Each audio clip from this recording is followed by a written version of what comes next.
দর্শক, আসলে যে বিষয় নিয়ে কথা বলতে চাচ্ছি, এই কথা মনে পড়লে ভিতরটা কেঁপে ওঠে। দেখেন, ছোট্ট ছোট্ট বাচ্চা, তারা এমন এক দৃশ্য আমাদের সামনে পড়েছে বা দেখব, কখনো কল্পনা করতে পারিনি। দেখেন, যখন মা বাবা সকালবেলা যখন সন্তান স্কুলে আসবে, সন্তানকে খাওয়ার খাইয়ে এবং রেডি করে দিয়ে স্কুলে পাঠিয়ে দিয়েছে। ওই মা বাবা কখনো ভাবতো না, ভাবেও নি যে আসলে আমার সন্তান আজকে শেষ দেখা আমার সন্তানের সঙ্গে, বা আমার সন্তানকে আজকে আমি বিদায় দিচ্ছি, আর এই সন্তান জীবিত আর দেখব না। এই চিন্তা মা বাবার মনে কখনো আসেনি।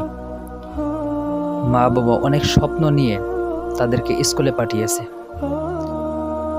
যারা স্কুলে এসেছে তাদের অনেক স্বপ্ন যে আজকে স্কুল থেকে বাড়ি ফিরে নানার বাড়িতে যাব, নানির বাড়িতে যাব, বন্ধুর বাড়িতে যাব, বোনের বাড়িতে যাব। অনেকেরই অনেক আশা, বা অনেকেই স্কুল থেকে আসার পরে বেড়াতে যাবে, অনেক জায়গায় ঘুরতে যাবে, এমন পরিকল্পনা একজনের ছিল। কিন্তু দেখেন, সবার পরিকল্পনাই ছিল, কিন্তু কেউ জানতো না যে তাদের আজকেই এই দুনিয়ার সময়টা শেষ। আজকে যখন দেখেন, ছোট্ট ছোট্ট বাচ্চাদের মুখ থেকে শুনলাম যে যখন স্কুলে ক্লাস শেষ হয়নি, ছুটির সময় হয়ে গেছে, এমন তো অবস্থায় কিছু ছাত্রছাত্রী পরীক্ষায় খারাপ রেজাল্ট করেছে, তাই ওদেরকে ডেকে কিছু পরামর্শ দিচ্ছে যে আসলে এইভাবে না এইভাবে পড়াশোনা করলে তোমাদের রেজাল্ট ভালো হবে। কিন্তু দেখেন, মৃত্যু যখন আসে তখন কোনো না কোনো একটা ওসিলায় আসে। আসলে দেখেন, একটা বাস্তব ঘটনা বলি। 2019 সালে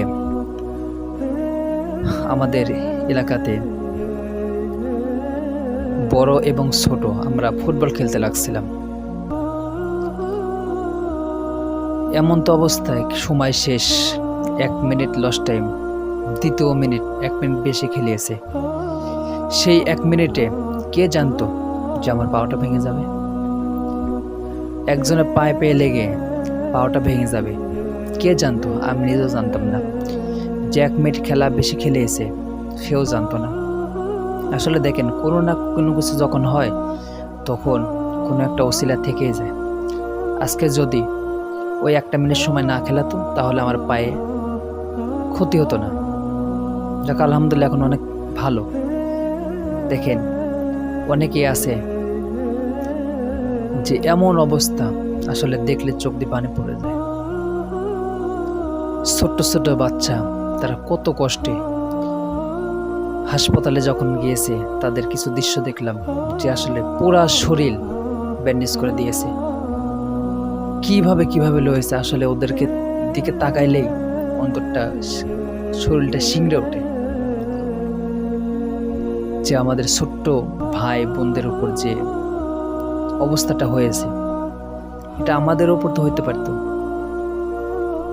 কিন্তু অনুভব করেন তো যে এই ছোট্ট ছোট্ট ভাই, ছোট্ট ছোট্ট বোন যারা অসুস্থ হয়েছে, যারা এমন পরিস্থিতিতে পড়েছে, তাদের কতটা কষ্ট হচ্ছে।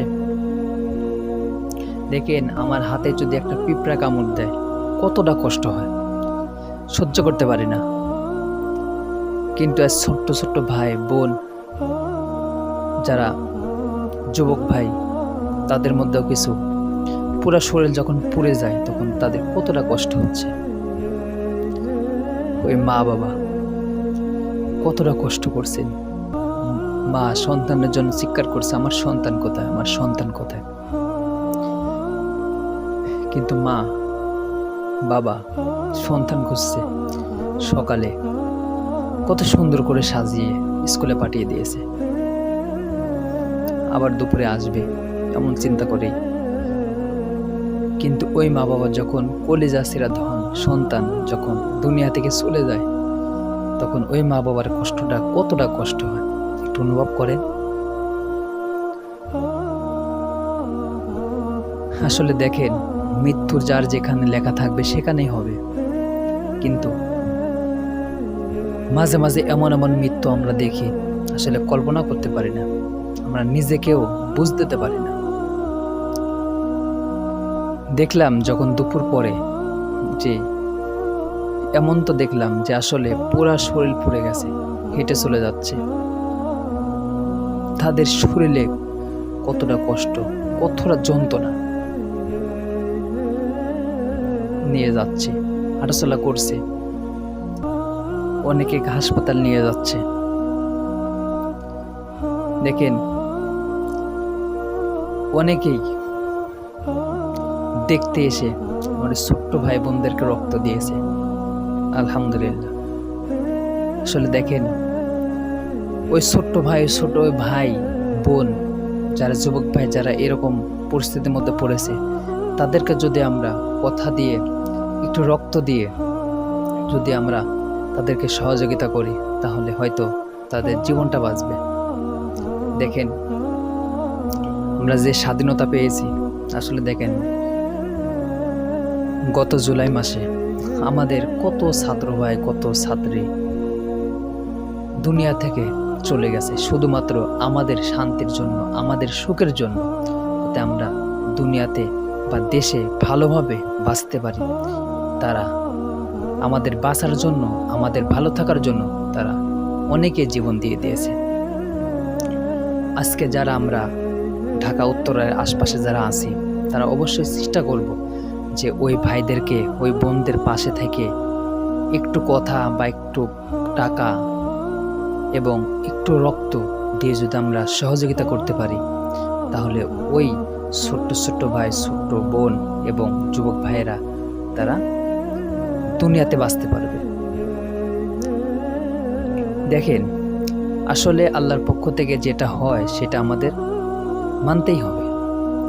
আমরা শুধুমাত্র এতটুকুই করতে পারবো যে আল্লাহ রাব্বুল আলামিন যেন যারা আজকের এই অবস্থার কারণে যারা দুনিয়া থেকে চলে গেছে, আল্লাহ রাব্বুল আলামিন যেন তাদেরকে জান্নাতের উচ্চ মাকাম দান করেন, এবং ওই মা বাবাকে আল্লাহ রাব্বুল আলামিন যেন ধৈর্য ধারণ করার তৌফিক দান করেন, এবং যারা আহত হয়েছে আল্লাহ রাব্বুল আলামিন যেন তাদেরকে সুস্থতা দান করেন, শিফায়ে কুল্লি আজলা দান করেন। আমরা সকলেই আল্লাহ রাব্বুল আলামিনের কাছে দোয়া করব। আর আমরা এটা মাথায় রাখবো যে আসলে আমরা যখন যাই কিছু করি, আমরা মাথায় চিন্তা নিয়ে কাজ করব। আসলে দেখেন বিমানটা যখন এমন তো অবস্থায় এমন একটা দুর্ঘটনা ঘটেছে, দেখেন স্কুলের মধ্যেই চলে গেছে ছোট্ট বাচ্চারা, তাদের ভবিষ্যৎ শুরুর সময়ে তারা অনেকেই দুনিয়া থেকে চলে গেল, অনেকেই অসুস্থ হয়ে গেল। তাই আমরা সকলের জন্য দোয়া করব। আসলে আমার কথাটা আপনাদের কেমন লাগছে আমি জানি না, কিন্তু অনেক কথাই বলার আছে, কিন্তু আসলে বলতে পারতেছি না। বিশ্বাস করেন, যখন আমি ভিডিও বানানোর জন্য ভিডিও খুঁজতেছিলাম, তখন এই 2 হাত দিয়ে যখন কাজ করতেছিলাম, আমার 2 হাত অবসর আসতেছিল। বিশ্বাস করেন, এখনো এসব কথা মনে হলে কাউ শিংড়ে উঠতেছে। আজকে হয়তো আমরা আরামায়েশে আছি, কিন্তু ওই বাবুরা, ছোট্ট বোন, ছোট্ট ভাইয়েরা কত কষ্টে আছে,